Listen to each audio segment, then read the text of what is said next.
The war between Israel and Iran has now entered its fifth day, and it only seems to be escalating. More than 200 people have been killed in Iran, and about 24 are dead in Israel, as both sides are exchanging a barrage of rockets and missiles. That image that you're seeing on your screen was from last night, where the Iranian television, the news anchor was reading, and there was a bomb that fell right next to the studio. There are two central themes that are now fast emerging in this war. It's becoming like a war of attrition, but certainly Israel seems to be having the military upper hand, the military dominance, no doubt about it. Certainly in the air, where it seems like almost all the air radars of Iran have been neutralized and that Israel has got air dominance over Iranian skies. But two larger themes are emerging. Number one, will the United States of America be forced to join this war? Remember, Trump was in Canada, in Alberta, for the G7. He was forced to cut short his trip. He had to fly back overnight and is back in Washington now. There will be a meeting of the National Security Council. He's in the Situation Room taking stock of what he said, something much bigger is likely to come in the Israel-Iran war. And this is against Trump's political instincts. Trump has always painted himself as a peacemaker president. Whether it's Russia-Ukraine, whether it's Israel-Hamas in Gaza, or now between Israel and Iran, he wants peace, but he also wants to ensure that Iran does not get a nuclear weapon. The second big theme that is emerging, and there's a lot of chatter around this, is will Israel eliminate Iran's longtime supreme leader, Ayatollah Ali Khamenei? But first, the US President Donald Trump, like I said, had to cut short his trip to the G7 in Canada. He left the G7 early. He directed his team to convene a meeting of the National Security Council. Iranian officials, whether or not American and Iranian officials will meet sometime this week, Trump has said that he did not leave the G7 to try and work on a ceasefire. He said something much bigger is in the works. Yesterday, Trump warned Iranians to evacuate Tehran immediately, underscoring the danger to the 10 million residents of the capital of Iran. The American role so far has been quite curious. In fact, in a post on Truth Social in the early hours Tuesday, Trump was responding in a way to French President Emmanuel Macron, to whom he responded by saying Macron is publicity seeking and he is wrong. Trump wrote, and I quote, "Macron has no idea why I am now on my way to Washington, but it certainly has nothing to do with a ceasefire. Much bigger than that. Whether purposely or not, Emmanuel always gets it wrong. Stay tuned," unquote. We're not looking for a ceasefire. I didn't say I was looking for a ceasefire. That was Emmanuel, nice guy, but he doesn't get it right too often. But we're not looking. We're looking for better than a ceasefire. An end, a real end, not a ceasefire. An end. So, are you going to target the Supreme Leader? Look, we're doing what we need to do. I'm not going to get into the details. But U.S. officials tell us that the president flatly rejected a plan, an opportunity that the Israelis had to take out the Supreme Leader. Do you understand his concern? My understanding is his concern is that this would escalate the conflict beyond where it is already. It's not going to escalate the conflict. It's going to end the conflict. Now, pay close attention to those words. That's Benjamin Netanyahu when asked a specific question whether the killing or the targeted killing of Ayatollah Ali Khamenei will escalate the conflict. He said it won't escalate the conflict, it will end the conflict. However, will that be as easy as Israel projects it to be? Ayatollah Ali Khamenei has been the longest serving leader anywhere in the Middle East, in any country in the Middle East. He's been in power since 1989. That's 36 years in power. And his rise to power has been rather interesting. He was born in 1939 as Sayyid Ali to the family of an Islamic scholar. In 1962, he joined the original Ayatollah Ruhollah Khomeini, the founder of the Islamic Republic of Iran. He joined that movement as a student follower to oppose the pro-West policies. He dedicated many, many years of his life to student activism, even teaching politically influenced students by delivering lectures in mosques.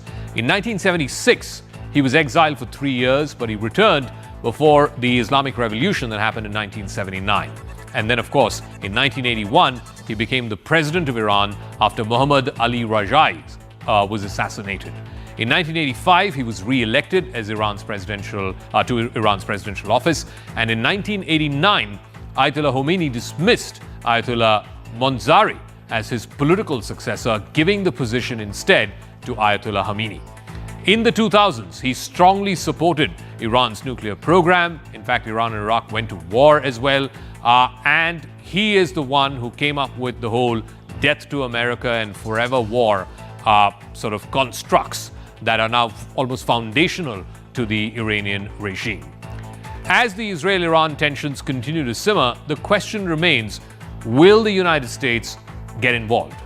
Now, here are a couple of reasons why it may potentially get involved, much against Trump's political instincts.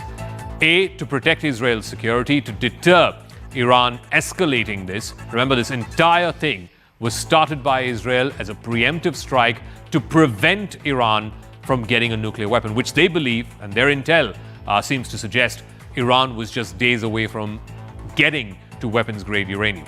So the number one reason, of course, is to try and prevent a nuclear escalation. There are lots of U.S. military bases, assets, 40,000 U.S. troops who are present in that region. They need to be safeguarded. Also, very critical allies that the U.S. has in the Gulf: Saudi Arabia, the UAE, Bahrain, Oman. These are all United States allies. And of course, not to mention Israel, which is the oldest and most steadfast ally of the U.S. in the Middle East. The reasons why Trump may not intervene. Number one, the Trump cabinet is less hawkish compared to, even Joe Biden's cabinet, or even you go all the way back to the Bush cabinet in the early 2000s. China and Russia could back Iran, and that is a big factor to consider for Donald Trump, whether or not to go in. There's been a lot of backlash to American involvement in multiple wars in the last 20-25 years, first in Afghanistan, then in Iraq. That didn't end well politically for any of those presidents.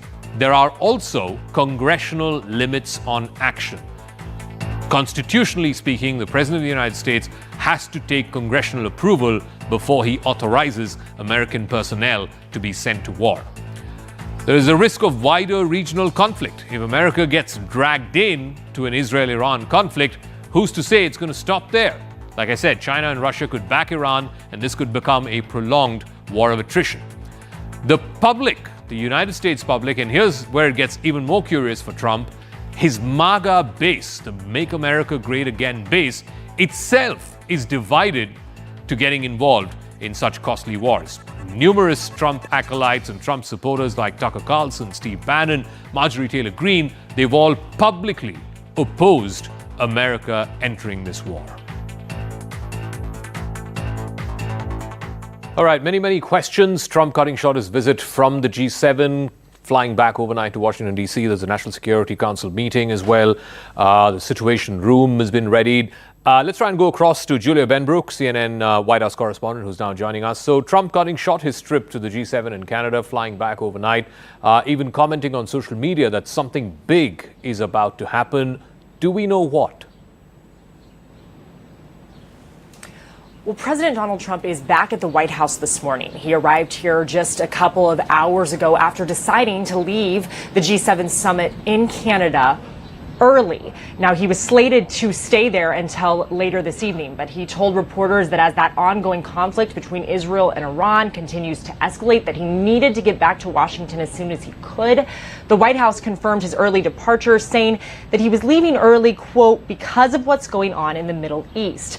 Now, on Air Force One, Trump told reporters that he is looking to bring a real end to the conflict, arguing that that would be better than a ceasefire agreement, while also suggesting that giving up on negotiating entirely could also be an option. Now, Trump has said that he believes that the next 48 hours will be very telling on if Israel ramps up or tones down its attacks.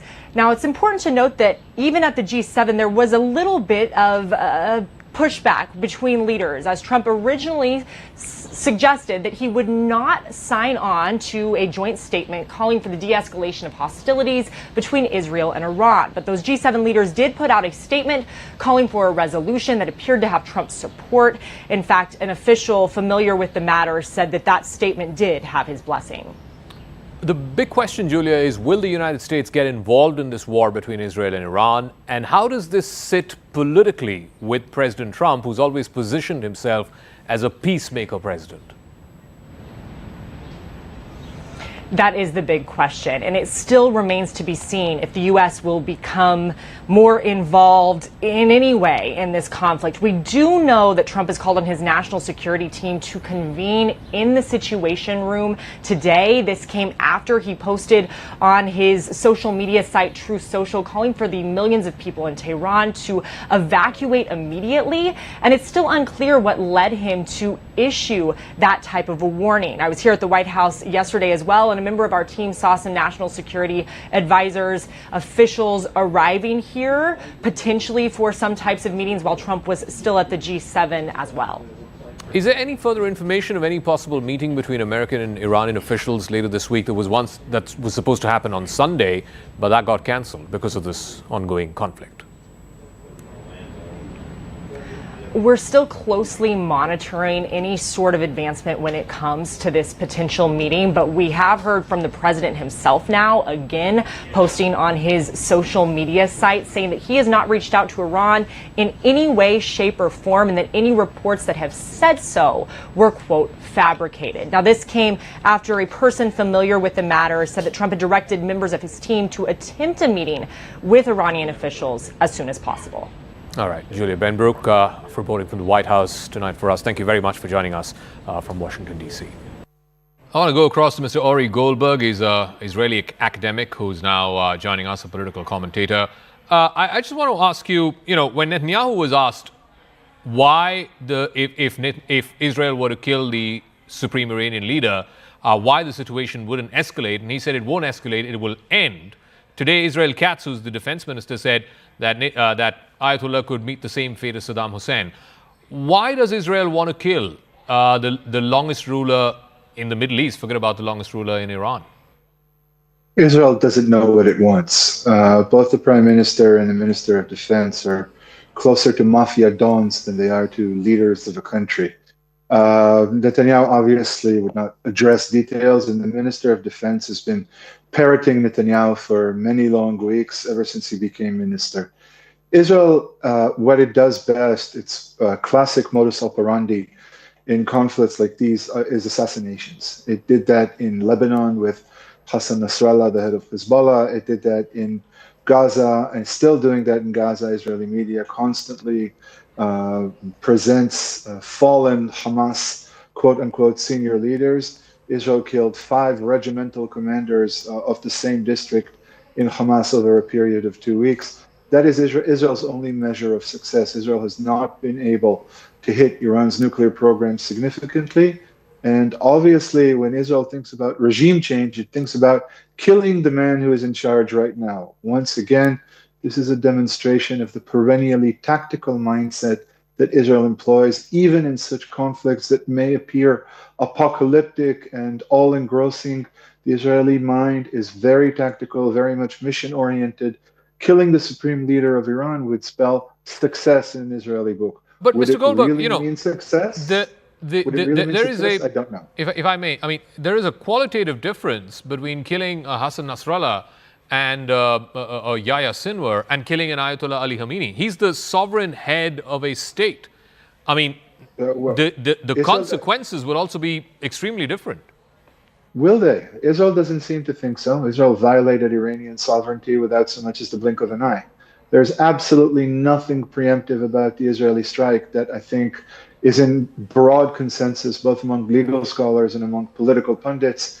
The Israeli strike was premeditated. It had been planned for a very long time. It was carried out at the time chosen because of political reasons, mostly domestic. So Israel has absolutely no compunctions and no constraints when it violates the sovereignty of another country. Israel did this in Lebanon. It's still doing this in Lebanon. It did this in Syria.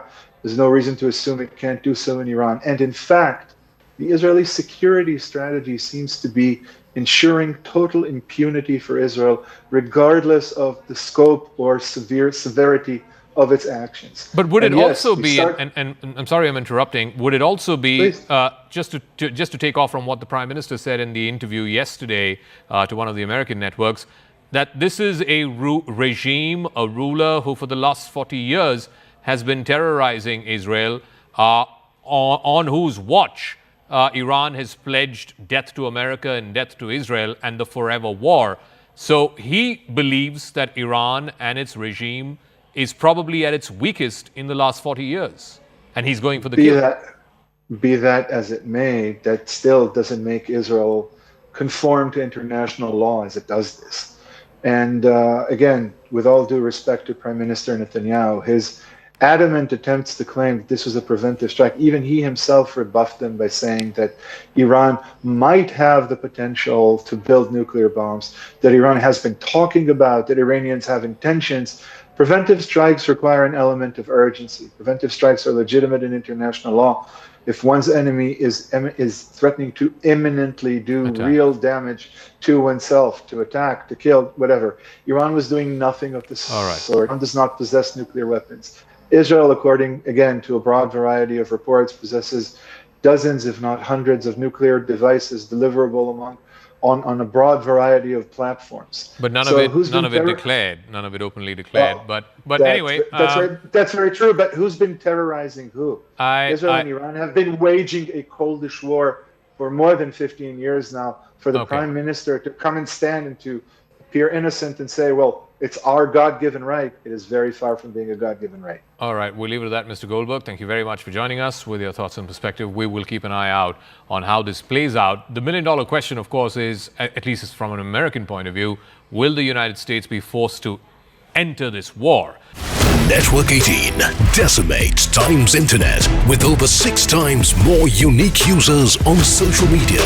Network 18, the undisputed leader of news networks.